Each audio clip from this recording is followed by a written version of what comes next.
O que é externo está dentro e o que é eterno está fora. Então aqui no capítulo 15 de Lucas, Jesus ele ensina uma grande lição em 3 parábolas. Nós lemos aqui a história do filho pródigo, a parábola do filho pródigo. Mas nesse capítulo 15 inteiro, o Senhor Jesus ele conta, ele ensina uma lição em 3 parábolas, 3 histórias. E esse capítulo 15, ele vem falar para nós da imensurável misericórdia de Deus. A imensurável, não tem como medir. A grande, a maravilhosa, a extravagante misericórdia de Deus e a sua alegria em resgatar cada um que está perdido. Então Jesus ele ensinava homens, Jesus ele ensinava mulheres, Jesus ele ensinava necessitados, pessoas desprezadas. Por quem? Pelos religiosos daquela terra, pelos fariseus, pelos escribas, pelos mestres da lei, pelos doutores, por toda a sociedade, enfim. Então enquanto Jesus ensinava, os mestres da lei criticavam Jesus, dizendo que ele se misturava com pessoas de má fama, que ele se alimentava, que ele bebia, que ele comia com pecadores. E dessa forma, Jesus ele começa a contar parábolas, para que através dessas parábolas, e as parábolas é como um tema, sabe? Ela fala bem ao fundo do coração mesmo. Então Jesus ele usava parábolas para ensinar de uma forma mais simples tudo aquilo que ele precisava falar para aquele povo. Porque se Jesus usasse de repente um dos seus discursos dizendo: eu sou o caminho, eu sou a verdade, eu sou a vida, sem a minha presença ninguém consegue chegar até o Pai, isso seria como simplesmente palavras que iriam entrar por um ouvido e iria sair por outro ouvido, daqueles que se intitulavam os mestres da lei, os conhecedores, enfim, os fariseus. Então por isso que Jesus ele ensina cada um ali com parábolas, porque simplesmente ensinar o que era a verdade, se ele ensinasse, é como ele estivesse jogando pérolas aos porcos. E a palavra do Senhor, ela é preciosa para ser jogada aos porcos. Por isso Jesus então ele começa a contar as 3 parábolas. Na primeira parábola aqui, no versículo 1, a Bíblia vem dizer sobre alguém que se perdeu. Vem falar sobre uma ovelha que tinha um pasto, que tinha cuidado, que tinha amor e que tinha um pastor.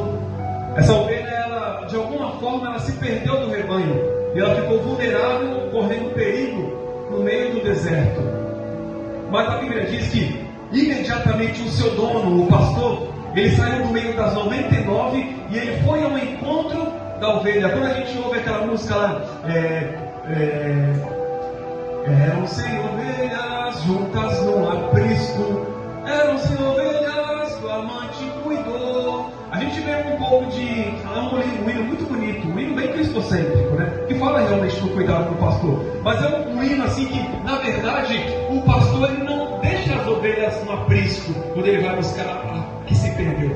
Na verdade, a Bíblia diz que o pastor ele deixa as ovelhas no deserto e ele vai atrás da que se perdeu. Ele não leva as 99 ovelhas para um aprisco, deixa elas cuidadas, tranca a porta e sai. Pelo contrário, ele vai e deixa elas no deserto.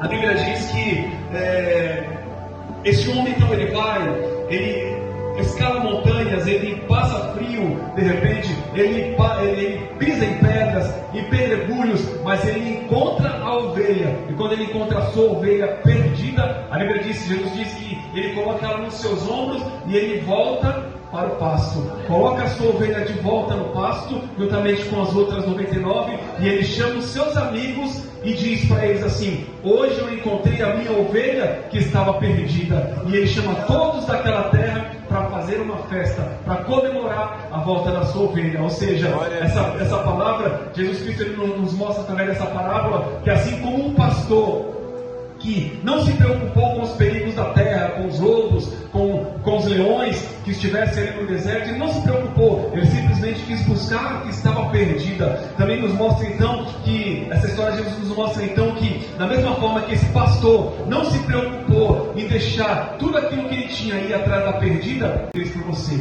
Ele deixou o trono de glória, ele deixou tudo que pertencia a ele deixou a sua glória, ele se despiu de tudo, sabe? Ele não se preocupou em vir para esta terra, mesmo que ele sabia que ele iria pisar numa terra maldita, numa terra cheia de pecados, mas ele não se preocupou com isso. Ele se preocupou simplesmente em vir enfrentar a fúria do diabo para recuperar, para resgatar tudo aquilo que ele tinha, que um dia estava nas mãos dele, que era a vida do ser humano, que o próprio Deus criou, mas que porventura o diabo roubou das mãos do Senhor. E ele simplesmente disse: eu preciso ir e resgatar a minha ovelha. E a Bíblia diz então que Jesus, ele vem à terra, ele vem como uma ovelha, ou como um pastor, ele vem resgatar suas ovelhas, e ele faz como esse pastor, que não se preocupou com nada, só precisava daquela ovelha de volta nos seus braços, cuidada, porque ele sabia que sozinha ela não conseguiria voltar para casa. E assim, sem Jesus a gente não consegue voltar, sem a força do Espírito Santo a gente não consegue voltar. Se não for o Espírito Santo que falar no nosso coração e a gente dá ouvidos para o Senhor, nós não conseguiremos voltar com as nossas próprias forças, nós não conseguiremos permanecer na presença do Senhor. Aí na segunda parábola, Jesus conta sobre a história de uma mulher que perdeu a sua moeda dentro de casa. E eu não sei se já aconteceu com alguém. Pior do que a gente perder algo na rua, porque quando a gente perde um documento na rua, quando a gente perde, até mesmo quase ninguém mais tem dinheiro em espécie, papel, moeda, mas quando a gente perde de repente dinheiro na rua, a gente volta para casa triste, a gente volta para casa preocupado, falando: olha, eu perdi, agora eu vou ter que fazer documentos, está baixo aí, não sei na onde, eu perdi o dinheiro que eu tinha para pagar algo, sabe? Mas a gente volta triste, mas a gente se conforma, porque a gente se perdeu, não tem mais o que fazer. Mas pior do que a gente perder algo na rua, é a gente perder algo dentro da nossa própria casa. Porque na rua a gente se conforma, só que dentro de casa a gente muitas vezes deixa de viver o novo, porque a gente fica esperando o velho aparecer de volta. A gente fica esperando, pensando: não, eu vou achar, eu vou encontrar, uma hora eu encontro. E passa os dias, pastor, e passa as semanas, a gente não encontra o documento, então já faz uma semana sem documento, sabe? Já faz uma semana sem pagar as contas, porque eu vou achar o dinheiro, não sei onde, mas eu vou achar. Perder um celular no silencioso dentro de casa é a pior coisa. Você perde o celular na rua, você está perdido, vai ter que comprar outro. Agora você deixar o seu celular no silencioso, porque você vai orar, e a gente vai orar. Deixa o celular no silencioso, para ninguém incomodar. E aí de repente o celular perde, fica atrás da almofada, cai dentro do sofá, e a gente começa a perder. Ou melhor, a gente perde e começa a se preocupar. Aonde está meu celular? Ou seja, perder algo na rua é aceitável, porque perdemos, mas perder dentro de casa é a pior coisa. E a Bíblia diz que essa mulher, Jesus diz que essa mulher, ela perde dentro de casa algo que ela tinha de muito valor, sabe?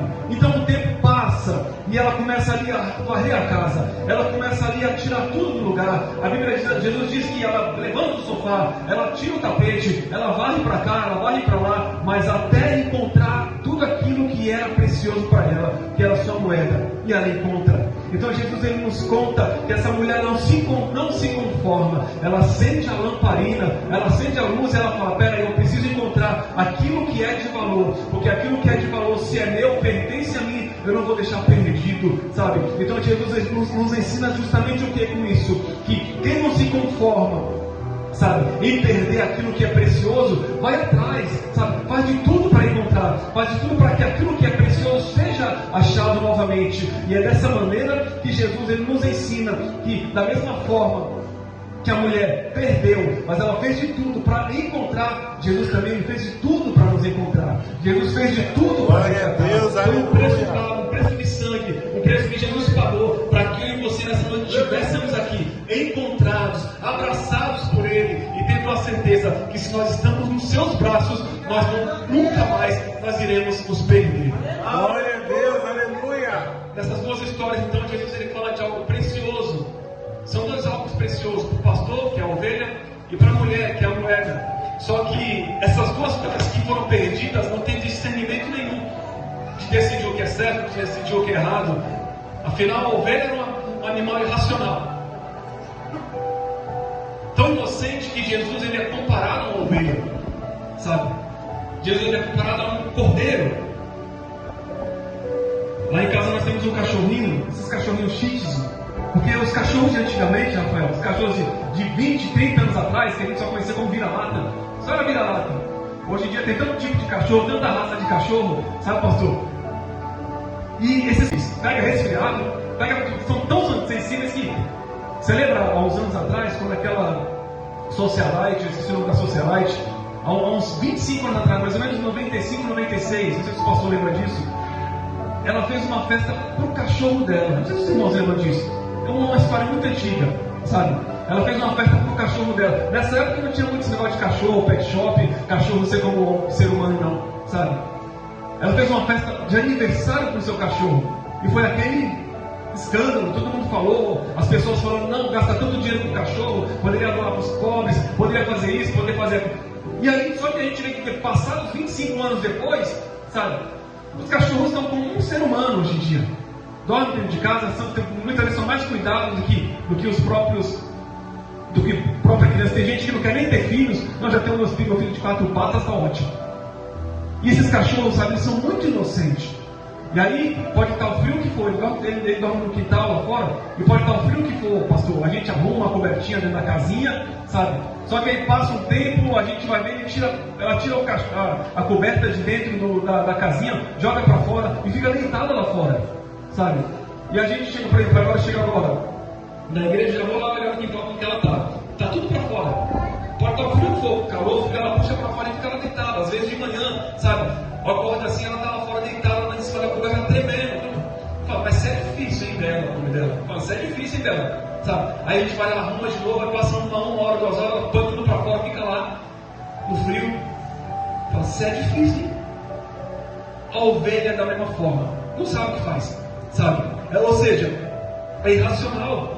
A ovelha não podia discernir onde era o caminho, como fazia para voltar, estava ali exposta ali aos animais. A moeda era um simples objeto, estava lá caída, estava lá perdida e iria lá ficar. Só que nessa terceira parábola, que é a parábola que a gente viu aqui, é a parábola do filho perdido, ou a parábola do filho pródigo, a Bíblia fala de alguém consciente.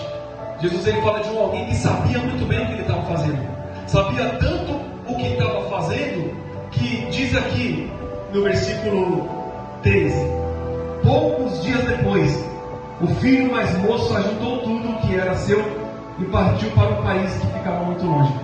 Ele pediu a herança do pai. Ele disse: pai, eu quero que me pertence. E o pai não precisava dar, porque o pai estava vivo. E herança só se dá para quem perdeu o seu pai. Herança é dada depois que o pai morre. Enfim, o pai podia questionar com ele, mas não questionou, simplesmente deu uma herança para ele. E ele ficou alguns dias em casa ainda. Podia muito bem nesse tempo raciocinar, pensar: será que eu fiz o certo? Será que eu fiz certo em pedir a bênção do meu pai sair? Será que eu fiz certo em pedir o que pertence a mim e ir embora daqui? Porque aqui eu tenho tudo, porque aqui eu sou cuidado. Será que eu fiz o certo? Mas ele não pensa assim, ele simplesmente, a Bíblia diz que ele fica uns dias em casa, mesmo tendo o tempo todo ali de tomar uma nova atitude, pedir perdão para o pai, mas não. Ele pega a sua mala, chama o Uber, entra dentro do Uber e vai embora para outra cidade. Quando ele parte, o pai não vai atrás. O pai não coloca cartaz de desaparecido. O pai não coloca no status do WhatsApp: perdido, procura-se. O pai simplesmente deixa ele ir. O que Jesus ele quer que a gente entenda então é que vai haver momentos na nossa vida em que a gente vai ter alguém orando por nós, pastor. Amém. Vai ter momentos na nossa vida que vai ter pessoas subindo o monte, irmão, para orar pela nossa vida. E tem bastante. Vai ter momentos assim que vai ter pessoas fazendo propósitos por nós, missionário de Maia. Campanhas pela nossa vida, sabe? Vai ter alguém para abraçar, vai ter alguém para carregar no colo, vai ter alguém para dizer: eu estou aqui com você, vai ter alguém para dizer: olha, eu estou aqui para te ajudar na sua deficiência espiritual, na sua pouca falta de fé. Só que vai ter momentos que as mensagens elas vão parar de chegar no celular.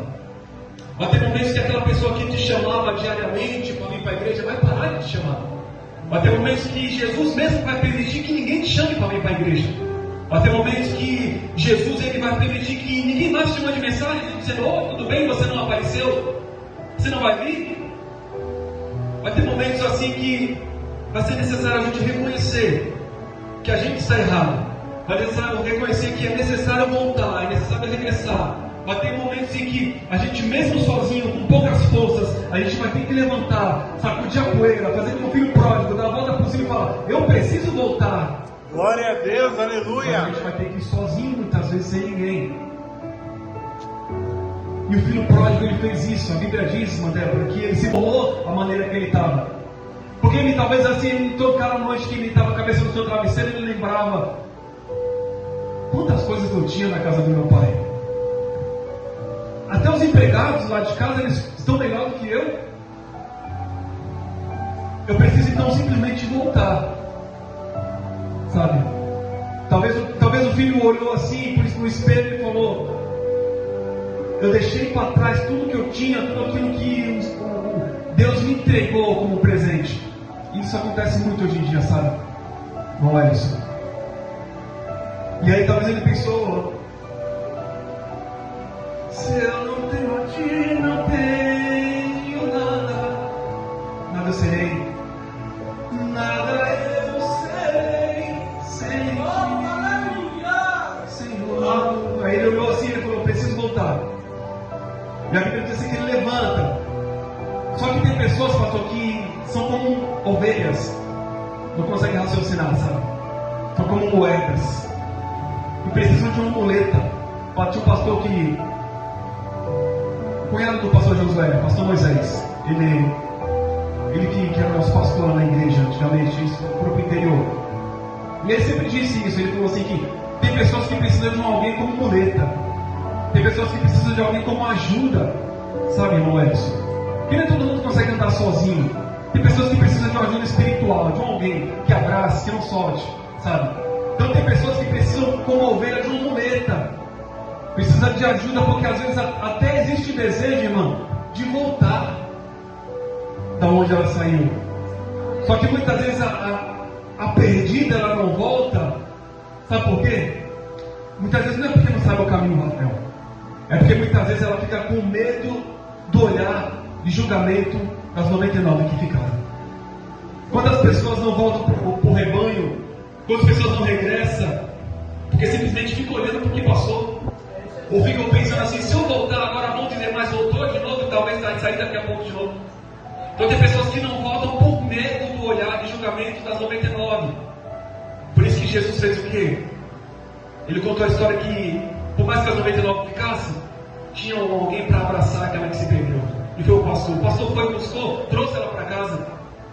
Porém também a gente vê por aí que muitas pessoas, elas viram as costas, e a gente vê, eu não vejo essa igreja, eu não vejo o pastor, eu não vejo a missionária Dilmária, eu não vejo os irmãos aqui. Eu sinceramente eu não vejo os irmãos, por isso que eu sempre voltei aqui, eu sempre estou aqui com os irmãos. E acho que 3 anos que eu conheço vocês, sabe? Eu sempre volto porque eu não consigo ver em vocês, sabe, o que muitas pessoas são, e o que muitas pessoas elas fazem. Muitos viram as costas, pastor, para aquela que se perdeu, porque elas pensam assim: a que se perdeu dá trabalho, mas as 99 que ficaram dá mais lucro.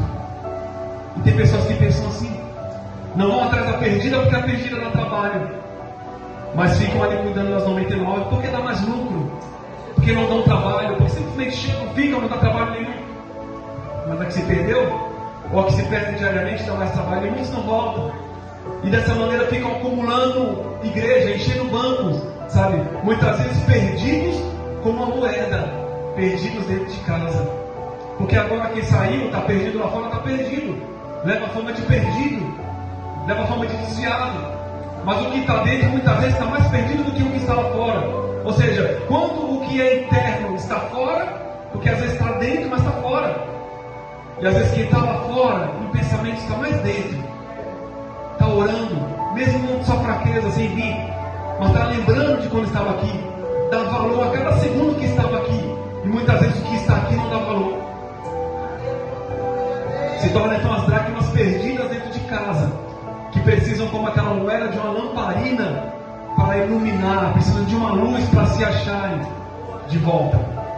Então se tornam muitas vezes como um irmão mais velho, aquele que quando viu seu filho, o seu irmão chegar, seu irmão mais novo, Aquele que quando viu o pai fazer uma festa, os empregados fazendo uma festa, o pai dizia: pega o boi, mata o boi, vamos fazer um churrasco. É aquele que se indignou, sabe? E quantas pessoas não estão assim? Como o irmão mais velho, dentro da casa, dentro da propriedade, mas sem comunhão nenhuma, nem com o pai nem com o irmão. Existe muito isso, infelizmente, sabe? Então, um filho, uma ovelha, uma moeda, nunca abandonou fisicamente a casa, mas a permanência dele era apenas física, nada mais. O interior estava vazio, sabe? Estava um sepulcro caiado, bonito por fora, mas por dentro estava vazio, sem comunhão, sem amor, sem nada.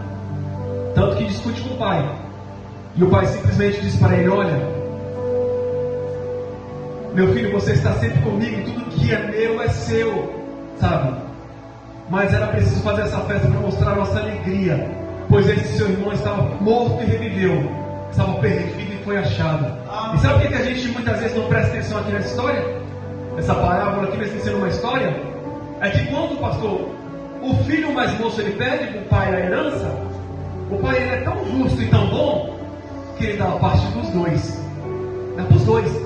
Simplesmente podia dar para aquele que foi embora e falou: toma, agora você que é mais velho, você está comigo, eu não morri. Quando eu morrer, você pega a sua parte está agora. Não, ele foi justo, irmão Edson. Ele falou assim: ó, eu dou para o mais novo, mas toma também aqui a sua parte. E disso ele se esqueceu, sabe? E o pai dele disse: aquele que estava perdido foi achado. Então essas 3 histórias, sabe? Conseguimos aqui terminando. Corri, tentei resumir, mas acredito que deu para entender. E Jesus, ele nos mostra nessa noite que essas 3 histórias, elas nos mostram que é possível sim frequentar igrejas, é possível sim estar dentro de grupos, é possível sim estar em cima de altar, é possível sim estar pregando, é possível sim estar cantando, é possível sim estar todos os dias nos cultos, é possível sim, mas muitas vezes sem desenvolver intimidade nenhuma com Deus. É possível sim, mas estar na casa de Deus não significa viver também na presença de Deus, porque muitos estão, mas nem na presença estão. Então estar na presença de Deus é algo muito mais íntimo do que a gente pensa. Os fariseus, eles conheciam a lei. Os fariseus, eles conheciam a palavra. Os fariseus, eles conheciam a palavra, mas eles rejeitaram a palavra, o verbo encarnado que estava ali no meio deles, sabe? E isso aí nos ensina então que não adianta conhecer a palavra se rejeita o Messias, porque a distância mais perigosa que existe não é a distância de estar lá fora. A distância mais perigosa que existe é a distância do coração. É muitas vezes estar aqui dentro, mas está mais lá fora do que aqui dentro. Mas que nessa noite a gente possa entender, sabe, que o Senhor nos dá essa oportunidade de nos jogarmos, de nos lançarmos na presença dEle e dizer: Senhor, se eu não tenho a Ti, não tenho nada. Nada eu serei sem Ti, Senhor. Só a Sua presença é o que me basta. E eu te levarei por onde for. Glória a Deus, aleluia. Deus abençoe todos nessa noite. Fiquemos firmes na presença do Senhor. Amém? Eu agradeço uma oportunidade e que essa palavra venha continuar falando a cada coração. Em nome de Jesus, que as palmas gloriam o nome do nosso Deus. Amém?